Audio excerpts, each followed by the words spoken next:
오늘 민수기 32장 16절부터 32절까지 본문 말씀으로 르우벤과 갓 자손들의 협상이란 제목으로 말씀 전하겠습니다. 먼저 좀 서론적으로 말씀드리고 싶은 것은 우리 교회에서 강해 설교를 주로 하죠. 일반적으로는 강해 설교를 하는 목사님들, 교회가 많지는 않습니다. 찾아보시면 많지가 않고 보통 이제 새벽 기도회나 아침 설교 뭐 이렇게 매일 하는 예배들이죠. 이런 데서 이제 성경을 쭉 순서대로 훑어보고 이런 것들은 하지만 본격적으로 주회 이런 것들을 잘 하지 않습니다. 대부분은 주제 설교를 하죠. 근데 저희는 이제 교회 처음 시작할 때 그리고 정말로 말씀으로 바르게 우리들이 세워져야겠다라고 생각할 때부터 이제 강해 설교만 하기 시작을 했는데 이유는 그렇습니다. 내가 하고 싶은 말을 하지 않겠다라는 게 일단은 가장 큽니다. 왜냐하면 목사가 목회를 하고 교회를 보면 지금 시간표에 필요한 것들 또 내가 사람들에게 요구하는 것들 그거 말하고 싶거든요. 거기에 적당한 본문 말씀 찾아서 그걸로 전하면 쉽죠. 교회 운영상으로도 그리고 추진력 있게 끌고 가는 것도 쉽죠. 근데 그거 어떻게 보면 목사 생각일 수가 있는 것입니다. 그래서 강해 설교를 하는데 어렵습니다. 지겹기도 하고요.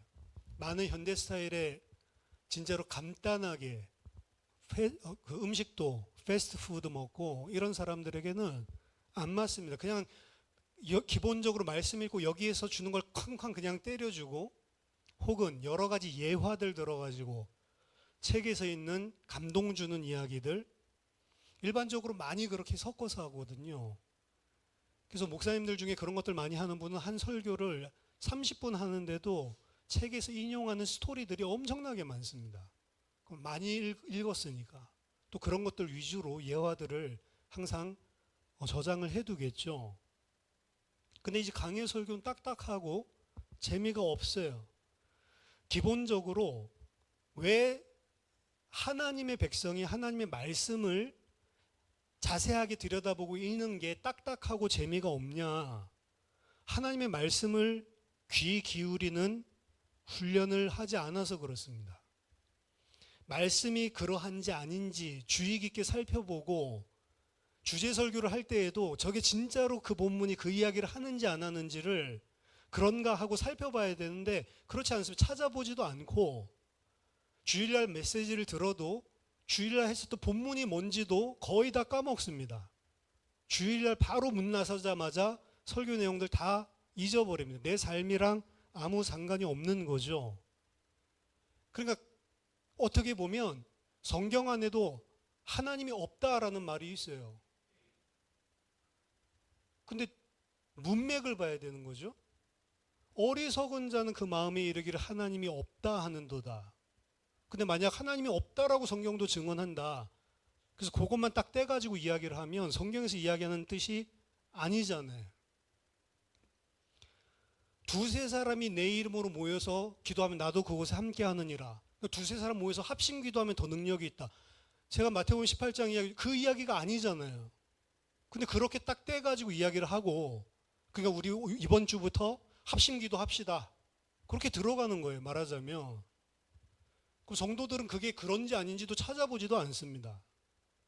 하나님의 말씀이 증거하고 있는 거를 왜곡시킨단 말이에요. 내게 능력 주시는 자 안에서 내가 모든 것을 할 수 있느니라. 서울대 갈 수 있다. 월드컵 4강. 교회에서 월드컵 4강 이렇게 써놨다니까요. 그 옆에 내게 능력 주시는 자 안에서 내가 모든 것을 할 수 있느니라. 월드컵 4강. 아니잖아요. 그 모든 것 다 할 수 있다는 거는 내가 부한 것도 할 수 있고 가난한 것도 할 수 있고 비천함에 처할 수도 있고 풍요로움에 거할 수도 있고 감옥에 있었거든요. 바울이 감옥에 있어도 괜찮고 나가도 괜찮고 나는 그리스도 안에 있기 때문에 뭐든지 다 할 수 있다. 이 소리거든요. 그거 완전 다른 이야기잖아요. 하나님의 말씀이 진짜 그러한지 아니한지 하나님의 백성들이 주의 깊게 읽어보고 생각하는 버릇이 하나도 없는 겁니다. 진짜 하나님의 말씀은 어렵다, 쉽다가 아니라요. 진짜로 들으면 다 좋고 잘 이해되고 그런 게 하나님의 말씀 아닙니다. 도리어 하나님의 말씀은 들으면 너무 좋은 말씀이다 아니고 호불호가 사실은 나뉘는 게 하나님의 말씀입니다. 사실 모든 사람이 좋아하는 말씀은 가짜인데요. 누가복음 6장 26절 모든 사람이 너희를 칭찬하면 화가 있도다. 그들의 조상들이 거짓 선지자들에게 이와 같이 하였느니라. 거짓 선지자들은 귀에 듣기 좋은 말만 하거든요. 그러니까 그 사람들이 듣기 좋아하는 선지자를 좋아하는 거예요. 듣기 좋아하는 선지자들을 왕궁의 선지자들로 모셔놓고 그 사람들 이야기 듣는 것만 좋아하는 겁니다. 쓴소리 하는 사람은 아예 듣지를 않아요. 저 사람 항상 쓴소리만 하더라. 왜 하나님의 말씀이 모든 사람이 다 좋아하지 않나? 그 이유는 말씀은 죄를 드러내기 때문에 그렇습니다. 그래서 말씀이 찌르는 째찍 같고 잘 박힌 못과 같다라고 하는 거예요. 전도서 12장 11절 지혜자들의 말씀들은 찌르는 채찍들 같고 회중의 스승들의 말씀들은 잘 박힌 못 같으니, 잘 박힌 못은 뭐냐면 못을 잘 박아 놓은 게 아니고 목자들이 양들이 말 안 들으면 그 양들을 쿡쿡 쑤시는 막 기다란 장대 끝에다가 박아 놓은 못을 말하는 거예요. 채찍으로 하기도 하고 못으로 꾹꾹 찔러서 양을 몰기도 하고, 스승의 말씀들은 잘 박힌 목과 같은데 다 이것이 한 목자, 하나님이 주신 말씀이다 라고 이야기를 합니다. 그래서 하나님의 말씀을 하나님이 주신 은혜로 믿음으로 화합해서 받으면 아프지만 나를 살리는 말씀이 되는 거고, 하나님의 은혜가 없어서 믿음으로 말씀을 받지 못하면 거슬리고 화가 나고 나를 지적질하는 메시지고 대적하게 되는 겁니다, 사실은. 그래서 흑백으로 갈라지는 거예요. 그걸 보고 진짜 진리라고 이야기하고 말씀이라고 하는 겁니다. 오늘 우리가 본문을 살펴보지만 그닥 재미없는 내용 중에 하나예요. 그래도 이름만 쭉 나온 것보다는 낫잖아요. 33장에 이제 또 이름만 쭉 나오거든요, 지명들이. 오늘 본문 말씀 통해서 하나님의 음성 듣게 되기를 예수 이름으로 축원합니다. 자, 오늘 본문은 오늘 장로님이 기도해 주신 데서 나왔지만 그 40년 동안 광야를 헤매고, 사실은 아브라함에게 약속하신 것까지 치면 거의 480년이 지나고 난 이후입니다. 480년, 470년이 지난 후에 드디어 하나님의 약속대로 이제 1세대들 다 죽고 2세대들만 중심으로 해서 가나안 땅 바로 앞에까지 왔거든요. 근데 르우벤 지파와 갓 지파가 가지고 있는 가축이 심이 많았다.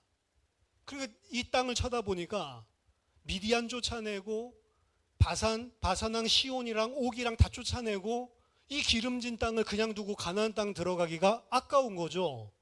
그래서 모세에게 이 땅에 그냥 우리 살겠습니다 라고 이야기하니까 모세가 노발대발하죠. 40년 전에 너희 손조도 이 같은 짓을 했는데 또 이러고 있냐. 그때 그 땅이 들어가기 싫다고, 가나안 땅 싫다고 해서 우리가 40년 동안 헤맸는데 또 이 앞까지 와가지고 너희들만 그런 게 아니고 다른 이스라엘 자손들 전부 다 낙담케 해서 다 여기 죽게 만들려고 하냐라고 화를 내죠. 그랬더니 오늘 다시 이들이 협상안을 가지고 나오는 장면입니다. 그들이 모세에게 가까이 나와 이르되, 여기 가까이 나와라고 하는 이 동사가 히브리어로 나가시라고 하는 동사인데, 이 나가시는 낮은 신분의 사람이 높은 사람 앞에 나아갈 때도 사용을 하고요, 법정적인 환경에서는 논쟁을 시작하기 위해 나아가는 것을 말합니다. 오늘 본문에서는 르우벤 자손들과 갓 자손들이 법적으로 공식적인 협상을 모세와 하고 있는 것을 나타내는 표현으로 쓰인 거예요. 그러니까 이게 그냥 말하는 게 아니고요, 정식적인 공식적인 법적인 소송같이 지금 이야기하고 있는 장면입니다. 우리가 이곳에 우리 가축을 위하여 우리를 짓고 우리 어린아이들을 위하여 성읍을 건축하고 이 땅에 원주민이 있으므로 우리 어린아이들을 그 견고한 성읍에 거주하게 한 후에 우리는 무장하고 이스라엘 자손을 그곳으로 인도하기까지 그들의 앞에서 가고 이스라엘 자손이 각기 기업을 받기까지 우리 집으로 돌아오지 아니하겠사오며 우리는 요단 이쪽 곧 동쪽에서 기업을 받았사오니 그들과 함께 요단 저쪽에서는 기업을 받지 아니하겠나이다. 총 3가지 협상을 하거든요. 첫 번째, 먼저 우리로 하여금 가축들과 어린아이들을 위해서 성읍을 건축하게 해 주십시오. 그럼 그걸 짓고 가축들과 어린아이를 안전하게 보호할 수 있는 시설을 만들겠습니다. 그 다음 2번째, 그 후에 우리가 다 무장하고 이스라엘 자손들 앞서서 가나안 정복을 위해 같이 싸우겠다. 각 지파들이 다 기업을 받을 때까지 우리는 계속 전쟁에 함께 동참할 것이다. 그리고 3번째, 요단 동쪽에서 이제 우리도 땅을 받았기 때문에, 기업을 받았기 때문에 요단 서편 가나안 땅에서는 우리에게 땅을 분배 안 받겠다. 거기 기업은 받지 않겠다. 이렇게 3가지 내용을 가지고 협상하는 거죠. 하지만 이들이 이야기했던 협상안은 그대로 이들이 가지고 있는 문제점을 드러냅니다. 먼저 첫 번째, 우리가 가지고 있는 가축들을 위해서 우리를 짓고 우리가 가지고 있는 또 우리의 어린 자녀들을 위해서 성읍을 쌓고 이렇게 이야기를 하죠. 사실 우리의 어린아이들을 위해라고 하는 이 표현에 좀 주목할 필요가 있는데요. 우리 자식들을 위해서 우리 자식들이 죽을까 봐 이 이야기는 항상 40년 동안 광야에서 헤매다 죽었었던 1세대들이 입버릇같이 말하던 핑계였습니다. 그들은 항상 나 때문에 이렇게 말한 적이 없어요. 우리 어린 자식들을 다 죽게 만들려고 하냐? 모세에게 대적할 때에도, 여호와를 대적할 때에도 우리 아이들 다 죽게 만들려고 하냐? 항상 그들이 댔던 핑계가 반복적으로 자신들의 자녀들이었습니다. 그래서 한 곳만 말씀드리면 민수기 14장 29절에서 32절 보면 이들이 왜 가나안 땅 못 들어가고 40년 동안 광야에서 헤매다 죽을 것이냐, 이걸 하나님께서 심판의 메시지를 할 때 나오는 표현입니다. 너희 중에서 20세 이상으로서 계수된 자, 곧 나를 원망한 자 전부가 내가 맹세하여 너희에게 살게 하리라 한 땅에 결단코 들어가지 못하리라. 너희가 사로잡히겠다고 말하던 너희의 유아들은 내가 인도하여 드리리니 그들은 너희가 싫어하던 땅을 보려니와 너희의 시체는 이 광야에 엎드려질 것이다. 이 사람들이 항상 뭐 핑계대요? 우리 어린 자녀들.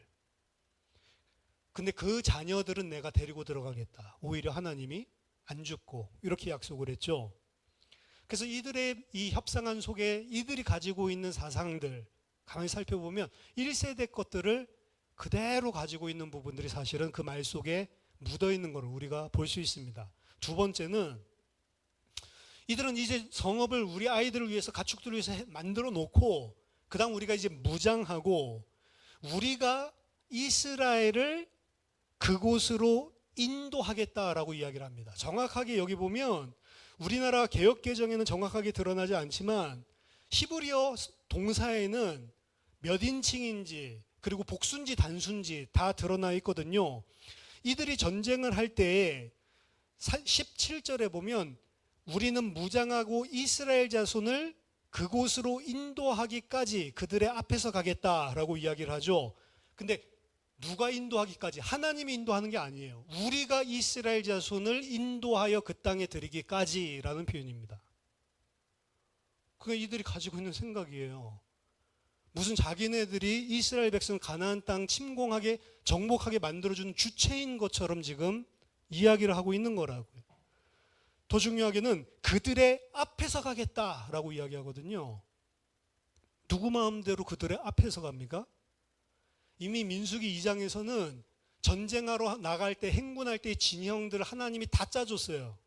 제일 앞에는 누가 서 있습니까? 유다를 중심으로 한 세 지파가 앞에 서 있는 거예요. 유다, 스불론, 이사갈 이렇게 서 있는 거고 그 다음 진영에 루벤과 시므온과 갓이 쓰는 거라고. 그렇죠? 내가 앞서서 돌격대전 하겠다 한다고 하는 게 아니에요. 하나님의 방법대로 하는 게 가나안 정복이지 자기네들이 앞장서고 자기네들이 이끌고 뭔가 이스라엘 백성을 이끌어가는 게 아니란 말이죠. 그들이 인도하여 드리는 것이 아니라 여호와 하나님이 인도하여 드리는 것이고, 그들 마음대로 앞에 서는 것이 아니라 하나님이 정하신 대로 움직여야 되는 거예요. 근데 이들의 마음속에는 전혀 그런 개념 자체가 없는 거죠. 우리가 힘 합해 줄게, 우리 열심히 싸울게, 용맹하게 싸울게, 이렇게 이야기하는 거죠. 이들의 이렇게 내거는 협상 조건 자체가 지극히 그래서 인간적인 것이고, 하나님은 염두에 두지 않는 것입니다. 하나님은 사실은 그들에게 이 땅 준다고 약속했는데 하나님의 약속도 없죠. 싸우는 방법도 다 인간적이죠. 그들이 그걸 걸고 협상을 내걸고 마치 자기네들이 뭔가를 해주니까 너희들은 이거 해줄만 하지, 딜을 하고 있는 이 자체가 문제라는 거죠. 세 번째, 요단 저쪽에서는 기업을 받지 않겠습니다 라고 이야기를 하고 있는데요, 기업을 받지 않겠다, 기업을 받던 나할이라고 하는 단어를 쓰는데 미완료 시제로 미래를 나타내는 것, 단순 미래를 나타낼 때 사용하는 동사를 썼습니다. 물론 그거는 그냥 단순하게 우리는 앞으로 받지 않을 겁니다 라고 하는 미래에 일어날 일을 단순하게 표현하기도 하는 건데, 동시에 이 미완료 동사는 사람이 표현할 때 자기 자신이 가지고 있는 의지를 실행하는 걸 나타내요. 즉, 우리는 기업을 받지 않을 겁니다, 우리는 그 기업 받기를 원치 않습니다라고 하는 의지가 담겨 있는 거라. 악하죠? 하나님이 주시려고 하는 거 별로 필요 없는 거예요. 왜? 요단 동편이 더 좋아 보이니까. 어떻게 보면 이게 죄인의 진짜 성질을 그대로 드러내는 겁니다. 사실 기도할 때 하나님을 꺾으려고 하는 사람도 있어요. 그렇죠? 40일 금식하면서 소나무 뽑아서 하나님한테 내가 원하는 거를 뜯어내야 되는 거죠. 사실은 하나님이 원하는 거를 내가 수용하고 하나님이 이렇게 하시면 그것도 감사함으로 받겠어, 나를 꺾는 게 기도인데, 기도를 어떻게 해요? 하나님을 꺾어내려고 합니다. 그럼 하나님은 또 주실 때도 있어요. 그럼 그걸 응답 받았다고 착각을 합니다. 신앙의 기본이 변질되어 있는, 왜곡되어 있는 거예요. 요단 저쪽의 기업, 하나님께서 그들을 위해 470년 전에 이미 아브라함에게 언약하셨던 그 땅을 지금 주려고 하는데, 그 언약과 약속은 전혀 심중에 없습니다. 하나님께서 출애굽기 2장을 가지고 이야기했지만 그들을 이끌어낼 때 이미 하나님의 심중에는 잘 먹고 잘 살게 하려고 하는 게 아니라 언약 때문에 그들을 이끌어냈다라고 이야기했잖아요. 아브라함과 이삭과 야곱에게 주셨던 언약을 기억하셨더라. 근데 그들은 언약이 필요 없는 겁니다. 그들이 원하는 건 그저 잘 먹고 잘 사는 땅, 기름진 땅만 필요한 거죠. 시온온과 오광을 갖다가 다 무너뜨리고 미디안까지 이제 다 징벌을 하고 이렇게 넓은 좋은 땅이 있는데 왜 굳이 저기를 들어갈 필요가 있겠냐는 거죠. 가나안 땅에서 내가 땅을 분배받은들 여기보다 낫겠냐라고 생각하는 거죠. 실제로 나중에 가나안 땅에 들어가 보면 땅 분배해 주잖아요. 근데 그 땅이 기름진 사람도 있는데 좀 척박한 땅을 받은 지파도 있거든요. 불평 불만 막 튀어나오고 난리 납니다. 기준이 뭐냐면 내가 보기에 좋은 땅이지 하나님이 약속해서 주려고 하는 땅은 없는 거예요, 말하자면. 이들의 타협안에 대한 모세의 반응이 20절부터 24절까지 나옵니다.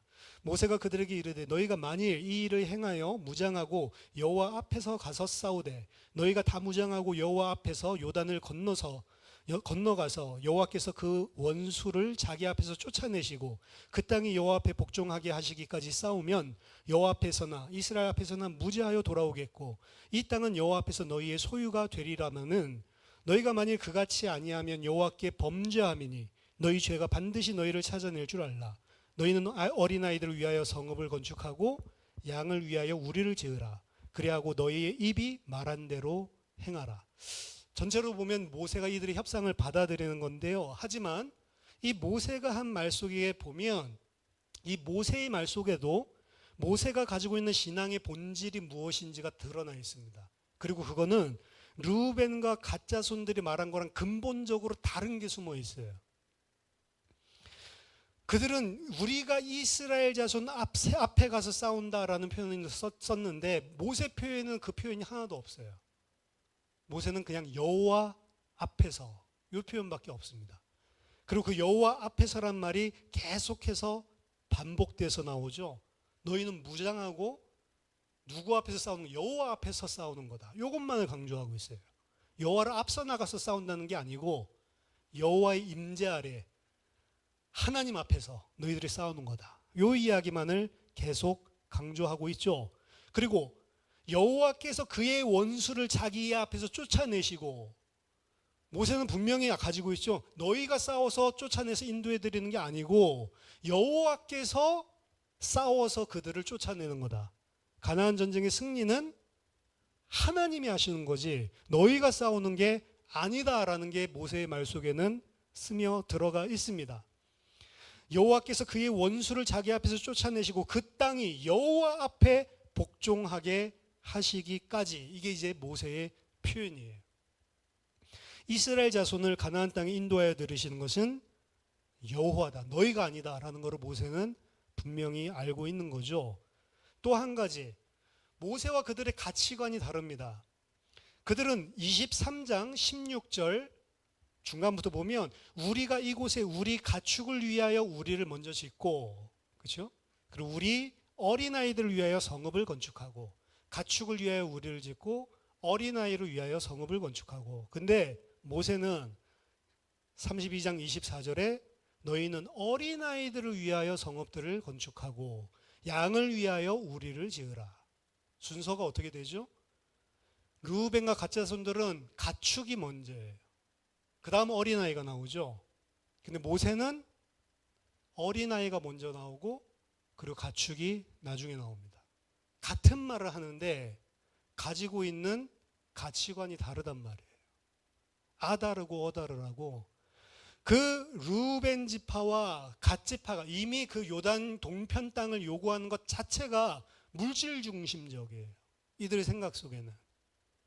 하지만 모세의 관심은 가축에 있는 게 아니고 누구이겠습니까? 그들의 자녀들에게 먼저 관심이 있는 겁니다. 하나님이 택하신 하나님의 백성들의 자손들, 그들에게 먼저 생각이 가 있는 거죠. 만약에 그들이 이러한 가치관을 가지고 있었더라면, 모세와 똑같은 가치관을 가지고 있었더라면 이런 요구 자체를 할 수가 없는 것입니다. 사람이 가지고 있는 가치관은요, 평소 때는 모르는 경우가 많습니다. 하지만 문제나 위기가 발생하거나 결정적인 순간, 이해관계가 달려있는 순간, 지금 이 사람들 그런 순간이거든요. 그때 그 사람들이 가지고 있는 가치관이 선택과 결정과 행동으로 나타나는 거예요. 난 믿습니다. 난 믿음 좋아요. 난 하나님만 의지해요. 그 말 다 할 수 있어요. 근데 결정적인 이런 순간이면 하나님만 의지 안 하는 게 드러나는 겁니다. 그럼 뭐가 맞냐? 결정적인 순간에 드러난 게 맞는 거예요. 원래 아니라는 거죠. 그래서 이들과 달리 모세는 계속해서 오늘 모세의 말 속에서 반복된 것은 여호와 앞에서, 20절에서도 여호와 앞에서, 21절에서 여호와 앞에서, 22절에 3번 여호와 앞에서, 여호와 앞에서, 여호와 앞에서. 이 짧은 20절부터 22절 안에 5번이 등장을 합니다. 그리고 나중에 32장 끝까지 보면 총 여호와 앞에서란 말은 7번 등장해요. 완전수죠. 모든 일을 행하시는 분은 여호와이시다. 너희 힘으로 하는 게 아니다. 너희가 신경 써야 할 부분은 하나밖에 없다. 여호와 앞에서. 이게 모세가 가지고 있는 신앙의 본질이라는 거죠. 단 한 가지 모세에 관해서 생각할 부분이 있습니다. 그러면 과연 모세가 지금 이들의 타협안을 받아들였잖아요. 결국에는 이 타협안을 받아들인 것은 잘한 일인가? 라고 하는 거죠. 모세는 지금 이 중요한 문제를 여호와께 물어보지도 않고 단독으로 결정하고 수용해서 받아들이는 장면입니다. 오늘 이 부분은. 잘한 것입니까? 전 모세가 잘못한 것이라고 생각합니다. 이것은 모세가 결정할 일이 아니고요. 하나님께서 결정해야 할 사안인 것입니다. 하나님께서 해결해야 될 결정을 모세 본인이 아무런 상의 없이 한 거예요. 모세가 자기의 지위를 넘어서 하나님의 자리에 서서 권력을 남용하고 있는 겁니다. 본인은 입으로 하나님 앞에서라고 이야기를 하고 있지만 아이러니하게도 정작 모세 본인은 하나님 앞에 서지 않고 있는 거예요. 기독교 신앙은 그래서 말로 하는 고백으로 끝나면 안 되는 겁니다. 기독교는 말로 고백하는 종교가 아니에요. 예수님 믿겠습니다라고 고백했다고 해서 예수 믿는 거 아니에요. 나 지금도 예수님 믿습니다라고 말한다고 해서 예수 믿는 게 아니라니까요. 회개합니다라고 말한다고 해서 회개하는 게 아닙니다. 진짜로 회개하고 진짜로 믿었다면 그것은 반드시 삶으로 나타나는 거예요. 그게 진짜로 믿는 거예요. 삶으로 안 나타나고 그 삶으로 안 이어졌다. 믿는 것도 아니고 회개한 것도 아니란 말입니다. 왜 저 사람 교회 다니면서 저러지? 이런 사람 못 봤습니까? 전 그런 사람 무지 많이 봤는데. 우리 아버지한테 사기친 사람들이 전부 다 장로인데. 그것 때문에 우리 가정이 막 고통받은 거 이런 거 생각하면 그 교회를 계속 나가야 되나? 이런 생각 듭니까? 안 듭니까? 근데 우리 아버지는 나가야 된대. 그래도. 그리고 우리 엄마랑 우리는 답답해 죽는 거죠. 그거에 어떻게 보면 짜웅을 해가지고 목사도 거기에 막 가세해가지고 이렇게 해서 손해를 봤는데 그 목사 메시지 들립니까? 전 그때 어렸는데도 나쁜 놈, 거짓말한다. 목사 앞에서 설교하고 있는데 이런 생각이 들더라니까요. 안 들겠어요? 저 사람 교회 왜 다니는데 왜 저래? 교회 다녀서 그렇습니다. 교회 다니지 안 믿은 거예요. 교회 다니는데 안 믿는 사람이 많습니까? 믿는 사람보다 훨씬 많습니다. 장담합니다. 그냥 교회만 다니는 사람이 많습니다. 즉 가치관은 하나도 안 바뀌고 진짜로 보면 믿지도 않고 자기 중심적인 사람들이 많습니다. 교회 다니는 건 맞지만 신자는 아니에요. 이런 사람들 때문에 교회 다니는데 회의감 드는 사람이 많습니다. 이것을 비율로 따진다면 아닌 가짜가 훨씬 더 많습니다. 말세 때에 예수님께서 마태복음 25장 심판할 때에 교회 안에서 심판합니다. 그 안에 양과 염소가 있어요. 비율은 안 나와 있지만 오른쪽 왼쪽으로 가르시는데 목사 중에는 염소 없는 것 같습니까? 많습니다. 아유, 왜 저런 말을 해? 그런 말을 할 만큼 심각하단 말이에요. 목사도 염소, 앉아있는 사람도 염소. 서로 잘 맞는 이야기예요. 부자 되자, 축복받자. 그런 교회가 너무 많아요. 물질주의, 번영신화, 육신적으로 하나님을 체험하고 하는 신비주의. 하나님 말씀이랑 완전 동떨어져 있어요. 그러니까 그 아프리카에서 어떤 목사가 하나 오는데 그때 우리 교회에 있었던 전도사님도 그런 쪽에 약간 이상한 생각이 있어가지고 뭐 몇만 명 세워놓고 막 집회하고 막 낫게 하는 사람이 있잖아요. 6달 전부터 한국에 진짜로 뭐 암 걸린 사람, 뭐 치유에 가망이 없는 사람들 병원 진단서까지 딱 해가지고 그 사람이 이제 기도해 주면 낫나 안 낫나 보자고 100명 딱 선정해 놓고 몇만 명 집회를 하는 거예요. 집회한다고 이 사람들은 상경해가지고 다 간절하게 기다리고 있는데 안 와, 목사가. 지호텔에서 계시를 받는지. 그러다 와서 5분 동안 5명 기도해주고 갔죠. 이 사람들 6개월을 준비했는데. 그 사람들 나았냐? 몰라요. 그 사람들 나아도 문제고 안 나아도 문제인 거예요.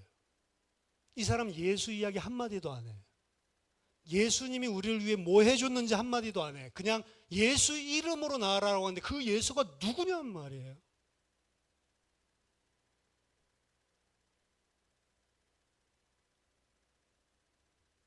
성경은 바예수라고 하는 박수 무당도 있는데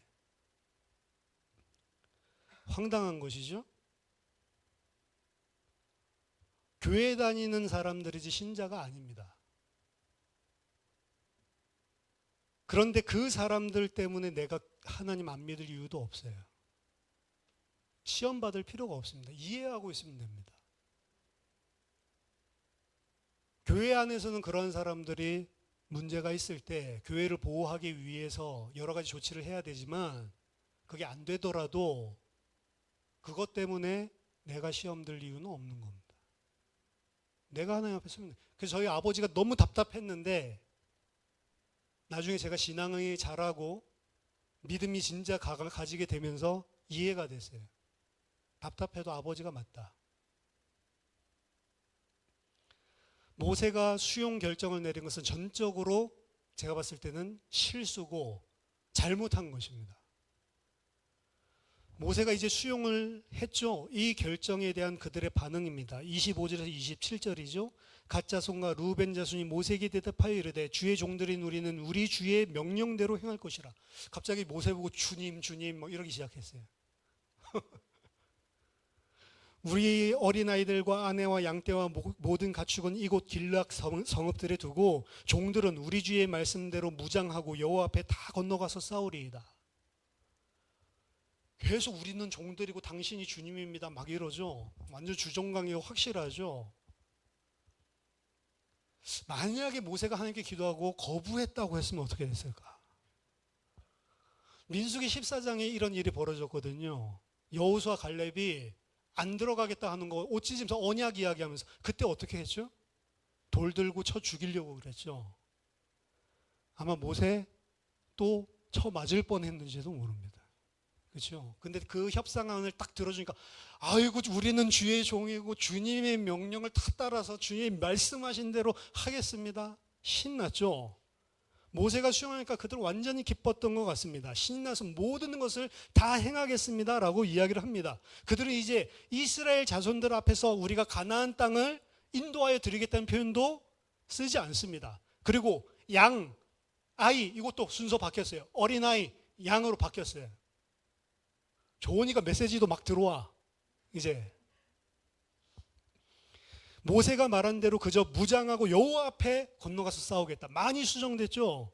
모세 이야기를 들으면서. 하지만 지금 기분 좋아서 하는 이야기고요. 과연 그들이 약속한 대로 약속을 지켰냐는 다른 문제입니다. 나중에 여호수아서를 보면 그들은 다 건너가서 싸우지 않습니다. 민수기 26장의 계수를 보면 루벤이 약 4만 5천 명, 갓이 약 4만 명, 그리고 므낫세가 약 5만 3천 명인데 므낫세는 반이라고 했으니까 절반으로 친다라고 하면 대략 11만 명 정도가 됩니다. 근데 여호수아서에 보면 실제로 그들이 정복 전쟁에 참여한 것은 약 4만 명밖에 안 돼요. 3분의 1 정도만 간 겁니다. 3분의 2는 유아들과 가축들 보호한다고 가지 않아요. 여긴 다 한다고 됐죠. 우리가 다 가서라는 표현이 분명히 있습니다. 이들의 협상안에는 다 안 갑니다. 이들은 모세의 수용을 기뻐했지만 이제 그들이 원하는 것을 얻게 됐기 때문에 기뻐하는 거예요. 과연 이들이 얻은 것들, 원하는 것들, 그것이 기뻐할 만한 것인가? 사실 그들의 이런 행동의 결과는 무섭습니다. 결국에 이 요단 동편 두 지파 반, 다음 주에 살펴볼 건데 여기까지 므낫세 반지파는 안 나오거든요. 갑자기 뜬금없이 므낫세 반지파가 여기에 합류합니다. 남겠다고. 다음 주에 이 말씀을 나눌 거고, 결국 이 요단 동편의 두 지파 반은요, 이스라엘 남북조 시대 때부터 심한 아랍인들의 압박을 받고 아람 군대들 있죠. 아람 사람들. 그 아람 사람들에게 계속 침입을 당하고 정복을 당하고 지배를 당해요. 르우벤과 갓이 거기에서 지배권을 가진 적이 다윗 왕이 일어났을 때 정확한 지배권을 전체 다 가졌지만 그 이후에 한 번도 없어요. 계속 그들의 종살이하고 그들에게 통치당하고 지배당하는 꼴을 당하고요. 나중에는 이게 기원전 9세기부터 계속 이러는 현상이 두 집 반 있는 동편에서 계속 자행이 되고, 그들은 결국 자신들의 어린아이들을 위해서 그 요단 동편 땅을 달라고 했는데, 그들의 이러한 요청은 사실은 그들이 다 멸족당하고 이스라엘 지파 중에서 흔적도 없이 사라져 버려요. 거꾸로. 그들이 분배받은 기업이라든지 이런 것들이 영구히 남아있질 않고요. 그 요단 동편은 하나님이랑 상관없는 땅이 돼버린다니까요. 원래부터 하나님 계획이 없는 땅이에요. 그게. 그래서 우리가 북이스라엘 보고 막 저 이방인들이랑 같이 결혼해서 혼합 잡종들 막 남유다 사람들 욕했잖아요. 근데 거기보다도 더 빨리 문제 생긴 데가 사실은 이 지역입니다. 그 나중에 아수르가 올 때, 아수르가 와서 BC 8세기 여기 다 멸망시켜 버리거든요. 아수르 땅 된 거예요, 사실은. 하나님의 말씀과 언약을 놓치고 육신적인 선택을 했던 자들의 결말입니다, 이게. 28절에서 32절, 모세는 차기 지도자 여호수아, 그리고 대제사장 엘르아살, 그리고 이스라엘의 모든 지휘관들을 불러서 이 사실을 공식화하는 것이 28절로 32절까지의 내용입니다. 같은 내용 반복이에요. 이걸 이제 공식적으로 차기 지도자들에게 전달하는 것으로 오늘 본문이 끝납니다. 이 본문 안에서 우리가 생각할 부분이 많은 거예요. 되게 많습니다. 저는 한 5가지들을 찾았는데 3가지만 이야기하겠습니다. 첫 번째, 마지막에 이야기를 했지만 이들이 자녀들을 위해서 선택을 한 건데 과연 그게 좋은 것이었냐라는 거죠. 아이들과 자녀들을 위하는 것 자체는 나쁜 것이 아닙니다. 하지만 과연 그들의 행동이 그들의 자녀들을 위한 것이었는지 아니었는지는 별개예요. 이들의 선택은 불신앙의 선택이었습니다. 왜? 이들이 기준 삼은 것은 그저 육신, 세상이었기 때문입니다. 우리 가축 많은데 이 땅이 너무 목축하기 좋은 땅인데 그냥 두고 가나안 들어가기 아깝다는 거예요. 하나님의 언약, 말씀, 계획, 하나님의 인도와는 전혀 상관없는, 그건 아예 고려 대상이 아니었습니다. 그냥 내 생각에, 내 기준에, 세상적으로 육신적인 기준 하에서 판단을 한 거예요. 이것들을 성경은 죄라고 하는 겁니다. 하나님과 상관없이 내 생각, 내 기준, 내 생각, 세상 생각, 육신의 생각, 그걸로 판단하고 결정하고 일하는 거예요. 그저 세상적, 육신적으로 나 잘 먹고 잘 사는 것만 생각하고 하나님, 교회, 성도, 타인 그런 생각이 없는 거죠. 그런 선택을 하고 있는 것이고 그게 자기의 자녀들을 위한 것이라고 생각했는데 아니란 말입니다. 교회도 마찬가지입니다. 교회가 그냥 무조건 사람 많이 모이고 커지고 헌금 많이 나오고 그거 위주로 판단하고 결정하고 행동한다면 그것은 교회 아닙니다. 요즘 교회는 돈 많이 버는 사람, 성공한 사람, 이 사람들 마치 믿음이 좋은 사람인 것처럼 착각하게 속입니다. 성공하고 잘 나가면 믿음 좋은 겁니까? 성공하고 잘 나가면 하나님이 축복 준 거예요? 왜 그런 것처럼 거짓말 하냔 말이에요. 왜 그런 동기를 부추기냔 말이에요. 기도 많이 하고 헌금 많이 하면 복 받습니까? 근데 그런 설교 너무 많아요. 그 우상숭배라고 성경은 이야기합니다. 거짓말에 속으면 안 돼요. 기도 많이 하고 성경 많이 보면 서울대 갑니까? 열심히 노력하고 공부해야지 서울대 가지? 부모가 새벽 기도 작정하면 자녀가 수능 잘 봅니까? 근데 왜 맨날 수능 100일 앞두고 특별 기도회들 부모들 시키냔 말이에요. 평소에 기도도 안 하는데 가빠이 가서 비는 거랑 뭐가 다르냔 말이에요. 근데요, 문제가 이렇게 수능 아이 위해서 막 기도하고 이러면 그냥 실력대로 되고 안 돼야 정상인데 간혹 가다가 미쳐가지고 그 공부 성적 안 나오니까 갑자기 성적이 막 나와가지고 덜컥 붙어 서울대. 그럼 이제 간증자가 되는 거예요. 할렐루야. 내가 이렇게 기도했더니 우리 아들 얘 지금 서울에 있는 학교도 못 가래가 지금 서울대를 갔다.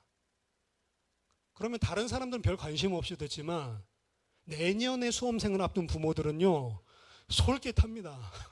내년에 100일 새벽 기도 열면 무조건 참석하죠. 그게 거짓 선지자라. 하나님의 말씀 없이 육신적인 세상적인 불신앙의 선택은 나만 죽이는 게 아니고 자녀들까지 다 죽이는 거고 교회까지 다 죽이는 거고 이 조국의 교회가 그런 교회가 너무 많단 말이에요. 두 번째입니다. 모세가 오늘 계속 강조했듯이 성도는 항상 이 생각 가지고 있어야 돼요. 하나님 앞에서. 코람데오라고 하죠. 하나님 앞에서. 사람 다 속일 수 있어도 하나님 속일 수 없는 겁니다. 이것만 성도가, 이것만 목사가, 이것만 교회가 알았어도 한국 교회, 한국 사회에서 지금 개독교라는 이런 욕 안 먹습니다. 이것만 알아도. 말로만 하나님 믿는다고 하는데 그 행동 하나님 안 믿는 사람보다 못하니까 손가락질 당하는 거예요. 그러니까 안 믿는 사람들이 개독교라고 하잖아요. 기독교라고 안 부르고. 저 그거 보면서 쌤통이다. 그런 욕을 듣고라도 정신 차려야 된다. 오늘 모세가 말한 것의 핵심이 뭡니까? 너희가 이스라엘 자손들을 가나안 땅으로 들이는 거 아니다. 여호와께서 하시는 거다. 너희가 신경 써야 될 거 하나다. 하나님 앞에서 서라. 요거죠. 이것만 잘 기억해도 진짜로 믿는 사람이 손가락 당할 짓 안 하게 되어 있습니다. 우리가 하는 것들이 다 하나님을 영광스럽게도 만들고 수치스럽게도 만드는 거예요. 이스라엘이 바벨론에 의해서 다 함락되고 다 흩어졌죠. 바벨론에만 끌려간 게 아니라 애굽으로도 끌려가고 전 지역으로 흩어져 버렸습니다. 근데 그 사람들 나중에 회복하게 될 날에 하나님께서 회복하게 되는데 회복하게 하는 이유를 뭐라고 하냐? 너희들이 각 나라, 각 민족들 속에서 나의 이름을 더럽힌 그것을 내가 회복하기 위해서 너희들을 다시 고토로 끌고 올 것이다. 그들이 가나안 땅에 살 때만 그런 게 아니라요. 흩어져서 각 나라 민족들 중에 살면서도 뭐 했다고요? 하나님의 이름을 땅에 떨어뜨렸다고요. 바벨론 70년 살면서 먹고 살기 좋으니까 하나님이 돌아갈 수 있는 길을 고레스를 통해서 열어주는데도 안 온다니까요. 예루살렘보다 바벨론 이 초승달 지대라고 하죠. 비옥한 초승달 지대, 유프라테스, 티그리스 강 사이에 훨씬 바벨론 먹고 살기 좋은데 왜 예루살렘 가냔 말이에요. 소수만 돌아온다니까요. 이스라엘이 귀환하는 게. 세 번째입니다. 죄와 싸우라.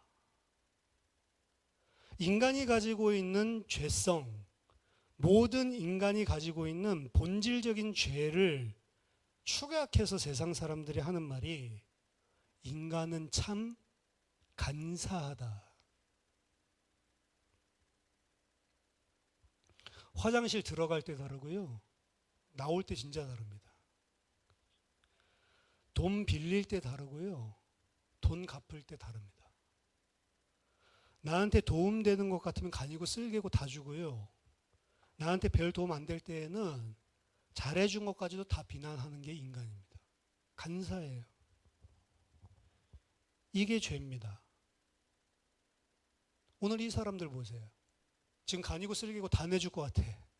주의 종 모세, 우리는 당신의 종입니다. 주님, 주님. 왜? 자기가 원하는 거 들어줬으니까.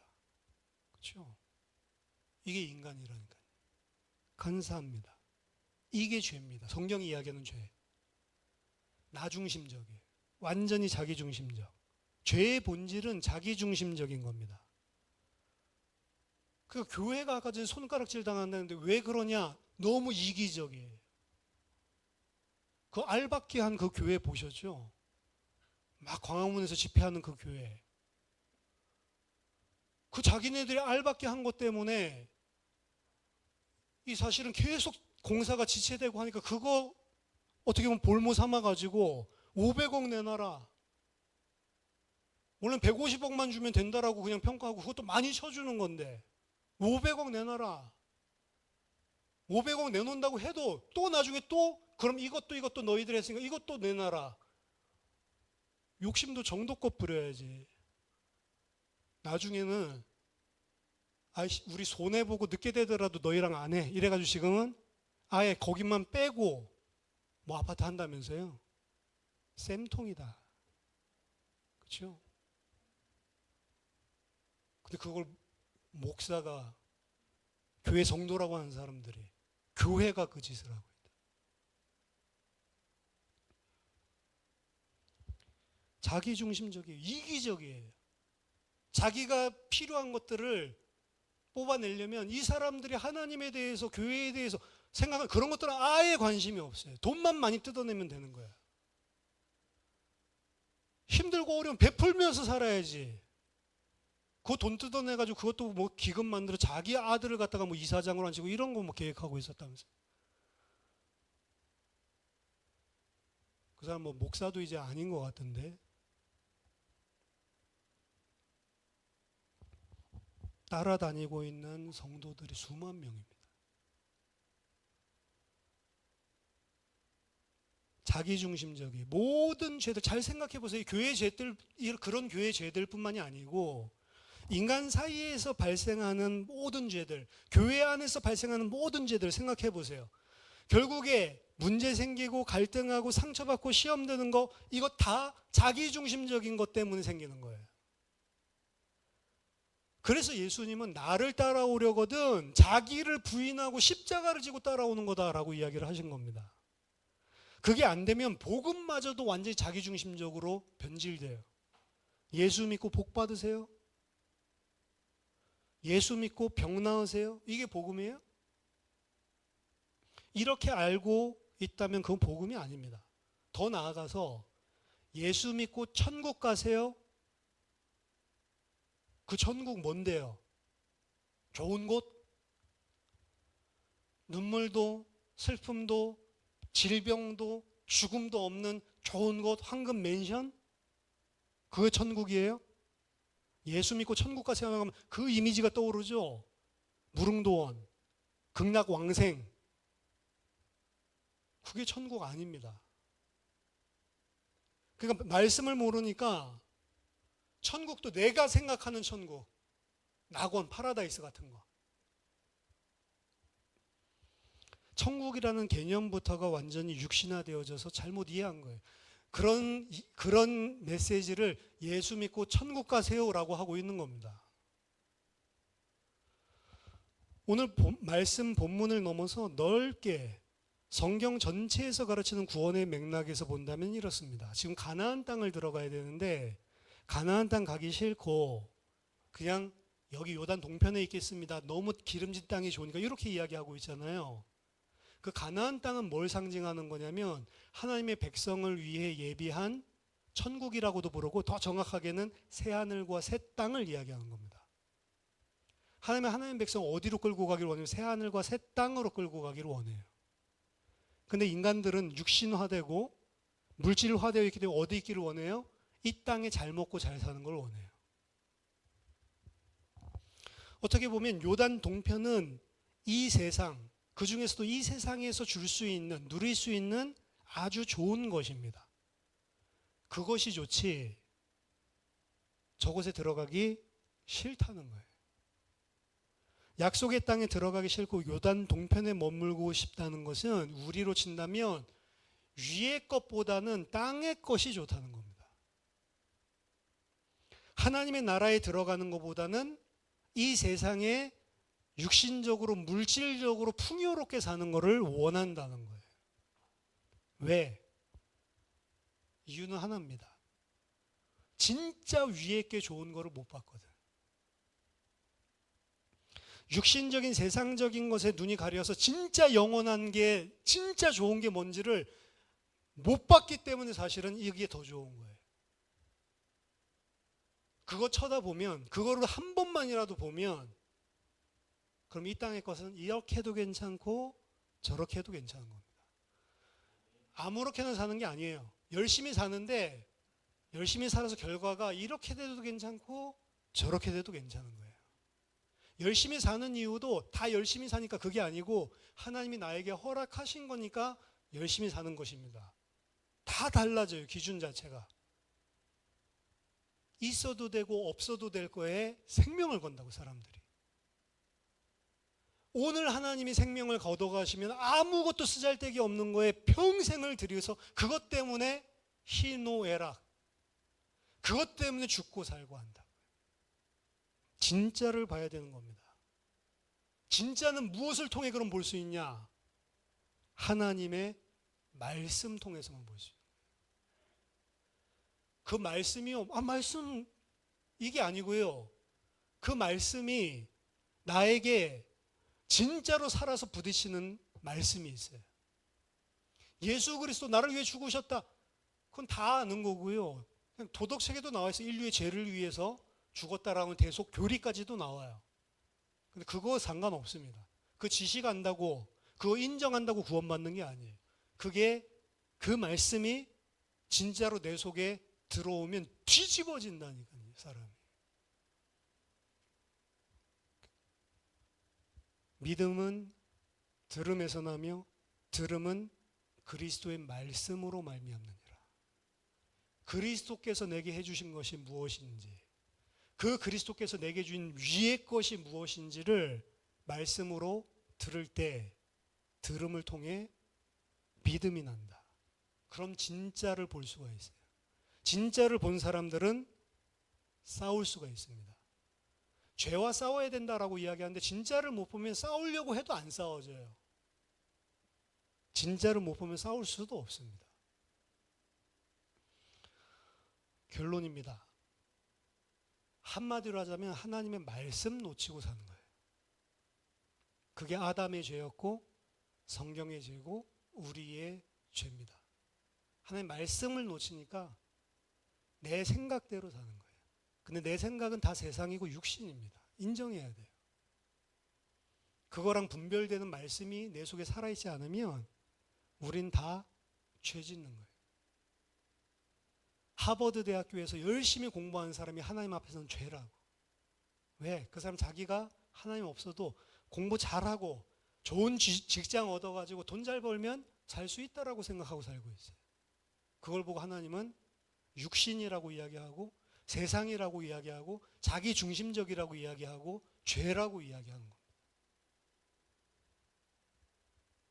말씀을 통해서 죄가 무엇인지, 하나님이 우리에게 주신 의가 무엇인지, 심판이 무엇인지를 알아야 하나님의 백성답게 살 수 있는 겁니다. 저와 여러분들이 이 르우벤과 가짜손의 어리석음을 보면서 정말 하나님의 말씀 앞에 새롭게 세워지는 좋은 기회가 되기를 예수 그리스도 이름으로 축원합니다. 기도하겠습니다. 살아계신 하나님 아버지, 은혜를 감사드립니다. 저희에게 진리의 말씀을 허락하여 주시고 우리 속에 하나님의 말씀으로 역사하셔서 하나님 이 세상과 다른 위의 것을 가지고 살아가는 주의 백성 되게 하여 주시옵소서. 말로만 믿는 것이 아니라, 교회만 왔다 갔다 하는 것이 아니라 나의 모든 결정과 선택과 행동이 살아있는 하나님 앞에서 코람되어 주님 앞에서 살아갈 수 있도록 우리를 붙들어 주시옵소서. 예수 그리스도 이름으로 기도하옵나이다. 아멘.